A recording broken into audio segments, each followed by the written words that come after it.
उस ताकत का परिणाम था कि उनके हर हमले को हमारे जाबाजों ने और हमारी टेक्नोलॉजी ने तिनके के साथ बिखेर दी।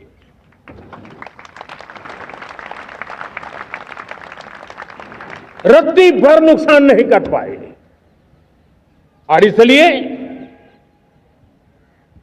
जब युद्ध के मैदान में टेक्नोलॉजी का विस्तार हो रहा है, टेक्नोलॉजी हावी हो रही है, तब राष्ट्र की रक्षा के लिए, देश के नागरिकों की सुरक्षा के लिए हमें भी, हमने जो आज महारत पाई है वो महारत का और विस्तार करने की जरूरत है।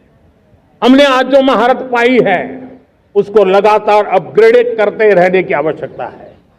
और इसलिए साथियों, मैंने एक संकल्प लिया है, मुझे आपके आशीर्वाद चाहिए, कोटि कोटि देशवासियों के आशीर्वाद चाहिए, क्योंकि समृद्धि कितनी ही क्यों न हो, अगर सुरक्षा के प्रति उदासीनता बरतते हैं तो समृद्धि भी किसी काम की नहीं रहती।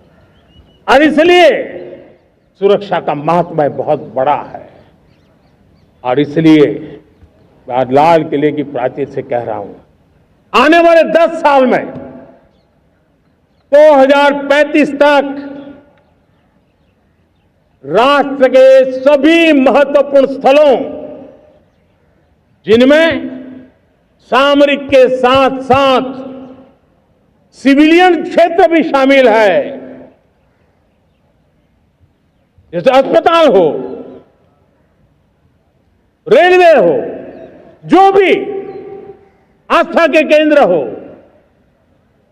उन्हें टेक्नोलॉजी के नए प्लेटफॉर्म द्वारा पूरी तरह सुरक्षा का कवच दिया जाएगा। ये सुरक्षा का कवच लगातार विस्तार होता जाए, देश का हर नागरिक सुरक्षित महसूस करे, किसी भी प्रकार की टेक्नोलॉजी हम पर वार करने आ जाए, हमारी टेक्नोलॉजी उससे बेहतर सिद्ध हो। और इसलिए आने वाले 10 साल 2035 तक मैं ये राष्ट्रीय सुरक्षा कवच का विस्तार करना चाहता हूं, मजबूती देना चाहता हूं, आधुनिक बनाना चाहता हूं। और इसलिए भगवान श्री कृष्ण से प्रेरणा पाकर के हमने श्री कृष्ण का जो सुदर्शन चक्र था, उस सुदर्शन चक्र की राह को चुना है। आप में से बहुत लोगों को याद होगा, जब महाभारत की लड़ाई चल रही थी, श्री कृष्ण ने अपने सुदर्शन चक्र से सूर्य के प्रकाश को रोक दिया था और दिन में ही अंधेरा कर दिया था। सूर्य प्रकाश को सुदर्शन चक्र से रोक दिया था। और तब अर्जुन ने जो शपथ ली थी जयद्रथ का वध करने की, उस प्रतिज्ञा को अर्जुन पूर्ण कर पाए थे। वो सुदर्शन चक्र के पराक्रम और रणनीति का परिणाम था। अब देश सुदर्शन चक्र मिशन लॉन्च करेगा।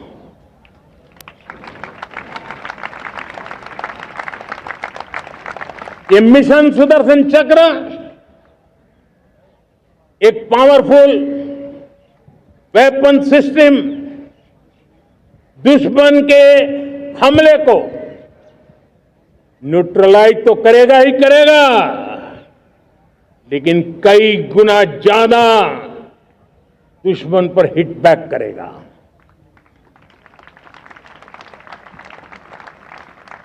हमने भारत के इस मिशन सुदर्शन चक्र के लिए कुछ मूलभूत बातें भी तय की है। आने वाले 10 सालों में हम उसको प्रखरता से आगे बढ़ाना चाहते हैं। एक तो ये पूरी आधुनिक सिस्टम, इसके लिए रिसर्च, डेवलपमेंट, उसकी मैन्युफैक्चरिंग हमारे देश में ही हो, हमारे देश के नौजवानों के टैलेंट से हो, हमारे देश के लोगों के द्वारा बनी। दूसरा, एक ऐसी व्यवस्था होगी जो वॉरफेयर के हिसाब से भविष्य में क्या क्या संभावनाएं हैं उसका हिसाब किताब लगा करके +1 की स्ट्रेटेजी वर्कआउट करेगी। और तीसरा, सुदर्शन चक्र की एक ताकत थी, वो बहुत ही प्रिसाइज